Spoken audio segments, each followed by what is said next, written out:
दोस्तों, जैसा कि आप जानते हैं कि स्मॉग ने निज़ाम ज़िंदगी को बिल्कुल मफलूज करके रख दिया है। स्कूलों को मजबूरन बंद करना पड़ चुका है, हद-ए-निगाह सिफ़र हो चुकी है, सारे इलाके को स्मॉग के बादलों ने ढाँप के रख लिया है, लोगों का खाँस-खाँस के बुरा हाल हो चुका है और जो साँस के मरीज़ हैं, ख़ुसूसन एज़मा, सीओपीडी या आईएलडी, उनकी तो ज़िंदगी अज़ाब बन चुकी है।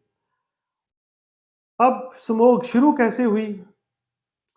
हमारे यहाँ स्मॉग क्यों बढ़ती जा रही है और इससे कैसे जान छुड़ा सकते हैं, इस पे आज बात करेंगे। मेरा नाम है डॉक्टर आरिफ हुसैन, मैं पुल्मोनोलॉजिस्ट हूँ, आप मुझे फेफड़ों की बीमारियों का स्पेशलिस्ट डॉक्टर कह सकते हैं। ओरिजिन की बात करें तो स्मॉग की टर्म पहली दफ़ा सर एच.ए. वॉक्स ने इस्तेमाल की थी 1905 में और उन्होंने बेसिकली ये टर्म इसलिए कॉइन की थी कि स्मॉग जो है बेसिकली स्मोक और फॉग का मजमूआ है। आप इसको धुएँ और धुंध का मजमूआ कह सकते हैं। 2 स्मोक की टाइप्स हैं, एक को लंदन स्मोक कहा जाता है, दूसरी को लॉस एंजेलिस स्मोक कहा जाता है। लंदन में जो स्मोक हुई थी उसका बेसिक जो उसकी वजह थी, जो उसकी बुनियादी वजह थी, वो फैक्ट्रियों में, घरों में जो फॉसिल फ्यूल्स और कोयला इस्तेमाल होता था, उससे निकलने वाला धुआँ था।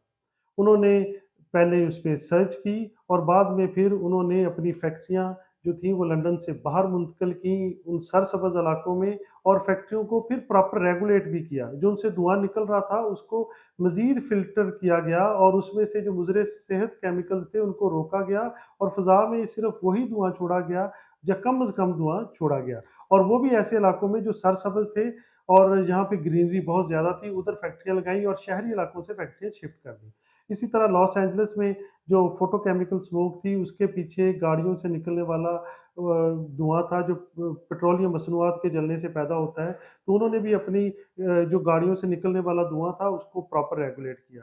अब हमारे यहाँ जो स्मोग है उसकी जो वजूहात हैं उनमें एक तो फैक्ट्रियों से, सनतों से निकलने वाला धुआँ है और हमारी सनतें और हमारी फैक्ट्रियाँ शहरी इलाकों में ज़्यादा हैं। और हमारी सनतें और हमारी फैक्ट्रियों से निकलने वाले धुएँ को प्रॉपर रेगुलेट नहीं किया गया, उनकी फ़िल्ट्रेशन प्रॉपर नहीं होती और उनसे जो उन पे चेक एंड बैलेंस नहीं है कि कौन-सा धुआँ वो निकालेंगे और कौन से वो केमिकल्स हैं जिनको वो फ़िल्टर करके डिस्पोज़ ऑफ करेंगे। इसी तरह हमारे यहाँ ट्रैफ़िक जो कि रोज़-बरोज़ बढ़ती जा रही है ख़ुसूसन अगर आप पंजाब को देखें तो पंजाब में ट्रैफ़िक भी बढ़ रही है बल्कि अगले पिछले 10 साल में मोटरसाइकिल्स बढ़े हैं, मोटरसाइकिलों का इस्तेमाल चिंगची रिक्शाज़ में या मोटरसाइकिल ट्रॉलीज़ में या मोटरसाइकिल के साथ रेहड़ी लगाने में बहुत ज़्यादा हुआ है। तो इसके अलावा गाड़ियाँ बढ़ी हैं और हमारे यहाँ ये सारी रिक्शाज़, चिंगचीज़ या मोटरसाइकिल, गाड़ियाँ, ट्रक, बड़े ट्रालर इनका जो जितना जो स्मोक प्रोड्यूस कर रहे हैं उसको प्रॉपर रेगुलेट भी नहीं किया जा रहा। इस वजह से स्मोक स्लोली बढ़ती जा रही है।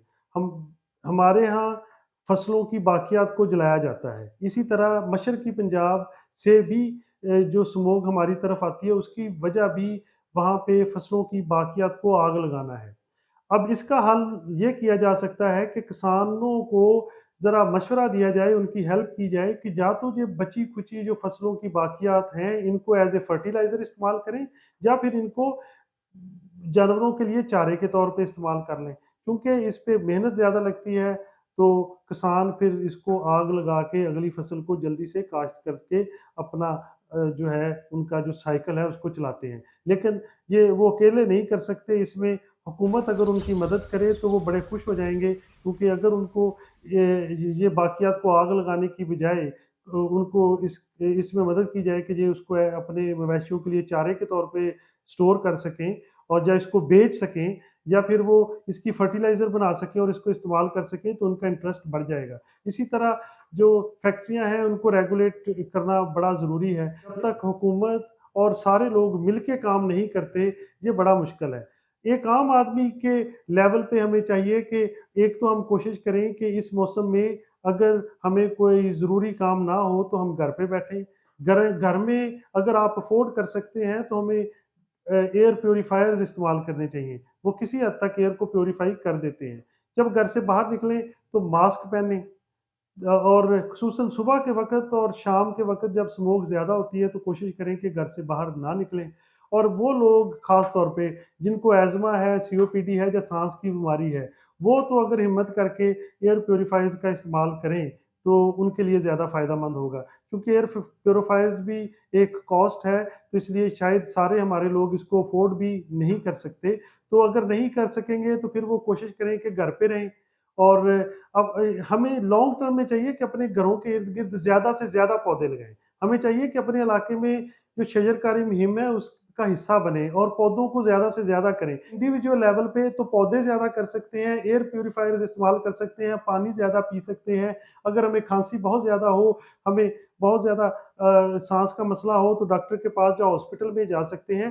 जो इंडस्ट्री को ठीक करना है, जो किसानों की रेगुलेशन को ठीक करना है, वो और जो जो सारी ट्रैफ़िक है उसके उससे निकलने वाले धुएँ को रेगुलेट करना है, ये तो हुकूमत का काम है। 4000 अमवात हो गई थी लंदन में 1 हफ्ते में। तो उसके बाद उन्होंने देखे कि करके दिखाया, उन्होंने अपनी फैक्ट्रियाँ बाहर शिफ्ट कर दी, उन्होंने ग्रीनरी बढ़ा दी, उन्होंने दरख्त काटने पे बगैर महकमे की इजाज़त के आप दरख्त नहीं काट सकते, आपको वजह बतानी पड़ती है कि आपने दरख्त क्यों काटा। हमारे यहाँ ग्रीनरी और हमारे यहाँ जो सब्ज़ा है वो कम होता जा रहा है, कम होता जा रहा है, जिसकी वजह से हमें इन हालात का सामना है।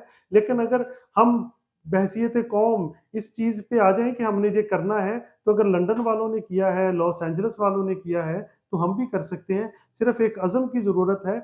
हुकूमत को, आम लोगों को और हम सबको मिलके इसमें कंट्रीब्यूट करना चाहिए कि हम ज़्यादा पौधे लगाएँ, हम माहौल को ज़्यादा बेहतर बनाएँ।